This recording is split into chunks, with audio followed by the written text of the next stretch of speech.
Hey guys, my name is Corey and I want to talk today about what it takes to start a freeze-dried food business, specifically from the paperwork side. Who do you need to register with and what certifications do you need in order to get going? And hopefully this video helps you learn a little bit about the logistics of what it takes. I own 3 businesses currently and I've started many others, and I've learned a lot of things along the way by making mistakes. So I hope that by sharing this information, I'll be able to help you avoid some of the mistakes that I've made. Today we're going to cover how to get a website and how to file with the IRS, as well as how to get state certifications, as well as what kind of kitchen that you need. Every kind of business has a different requirement from the state or the federal government, whether it's a cottage food license or a commercial kitchen license or an FDA approved kitchen. So today we want to cover just a few of those things and what it takes to get there. Like most things, the IRS is going to want their pound of flesh, so we're going to go ahead and start there by registering with the IRS. We're going to go ahead and Google the IRS EIN application. And the EIN is essentially the social security number for a business, but we're going to need one to get started. It should only take 10 or 15 minutes to get done, and it's a really easy application. So let's go ahead and walk through it here. Come down here and apply for an EIN. Click that. We're going to go here and begin application. So it's going to ask you what kind of corporation or partnership you want to start as, and we're just going to go a limited liability company. Those are usually the easiest, and when it comes to taxes, they're the easiest ones.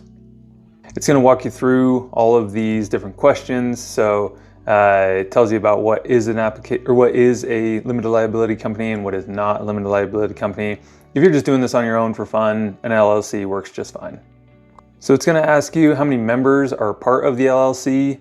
For most people, it's just going to be one, but if you have multiple partners or something like that, you can say that there's other owners.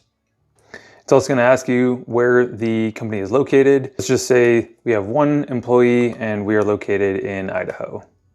It's going to ask you to please confirm it, and essentially it's going to pop up these next 2 forms.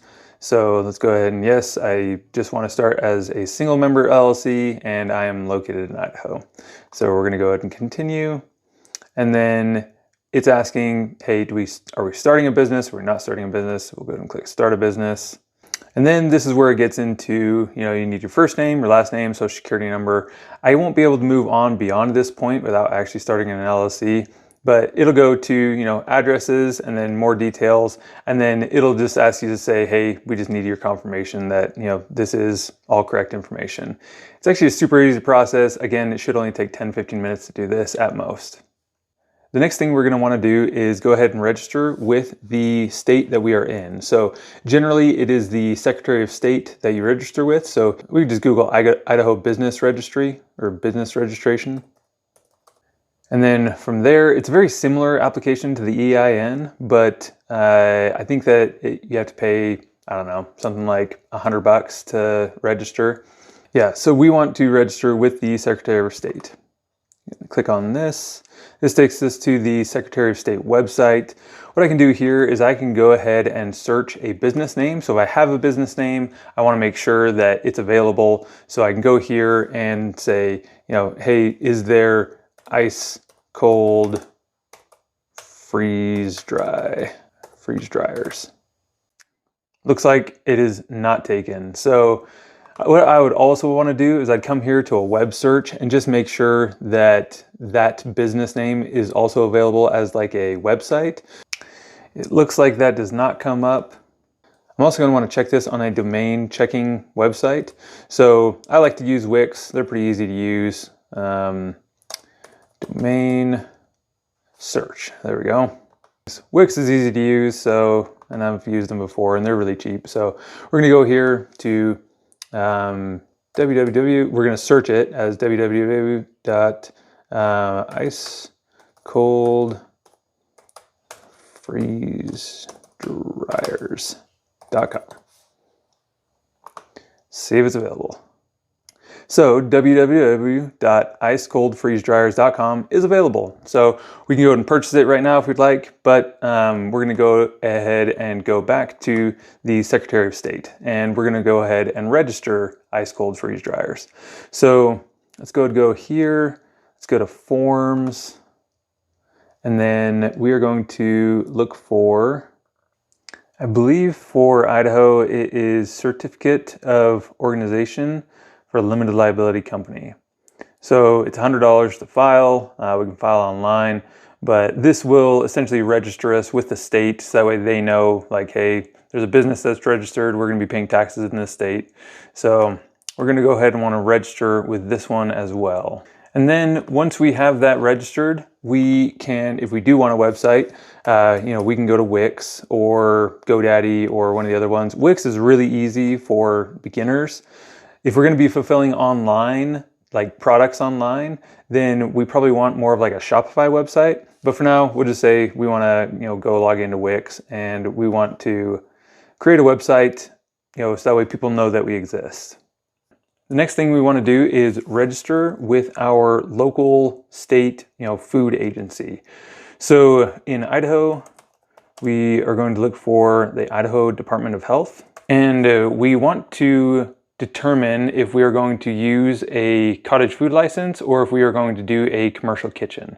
So if we're doing a commercial kitchen, we want to, have things a little bit more by the book. If we're doing a cottage food license, there's a lot less that we can do, but it's a lot easier to get into paperwork wise. Here are some frequently asked questions about a cottage food license. This is essentially just PDF. A lot of states have this. So you can go through and you can say, hey, what can and can you not do with a cottage food license? Essentially, it's saying that if you want to do things like meat or dairy or vegetables, then you have to have a commercial kitchen and you have to provide for, customer safety. If you are using a cottage food license, you cannot sell to wholesalers. You can only sell direct to the customer. And if you're doing a cottage food license, there's also requirements on how dry it is, as well as the acidity of the food. At least here in Idaho, you have to be, more acidic than most things. So like you wouldn't be able to do vegetables or avocados or something like that with a cottage food license. So think of, citrus and berries are going to be more acidic. Plums, for example, are more acidic. And you also have to be very dry. So you have to be below like a 0.8, maybe it's 0.85 water activity level. And oftentimes you have to get that tested at a facility. So let's go to how to get our stuff tested. So if we go to University of Idaho food testing, so we can go and submit a food sample. It's $15 a sample. We essentially take in or we mail them, our strawberries or citrus or bananas, and we say, hey, can you test this for acidity and for water activity levels? And it tells you here how much they need. They need 25 grams or a quarter cup or an eighth cup in order to determine, what the acidity level is, what the water activity level is. Once we get those results back, we can then give them to our local food inspector or our local health inspector, and then he can pass us off as saying, hey, if you stick to just these items like candy and these fruits that we've tested, then you're good to go. You don't have to come back to them, or you don't have to do quality checkups with them. They might inspect you or inspect your kitchen, things like that. But once you get the water activity level and the acidity level done, they will, for the most part, leave you alone. Now, this is by no means an exhaustive list of everything that you need to do in order to start a commercial kitchen. But if you are wanting to go down the commercial kitchen route, you are going to have to take a food safety course, and there's a few hardware things that you're going to need as well. Depending on the level of certification you're trying to go for, you may end up needing to get an epoxy floor like this.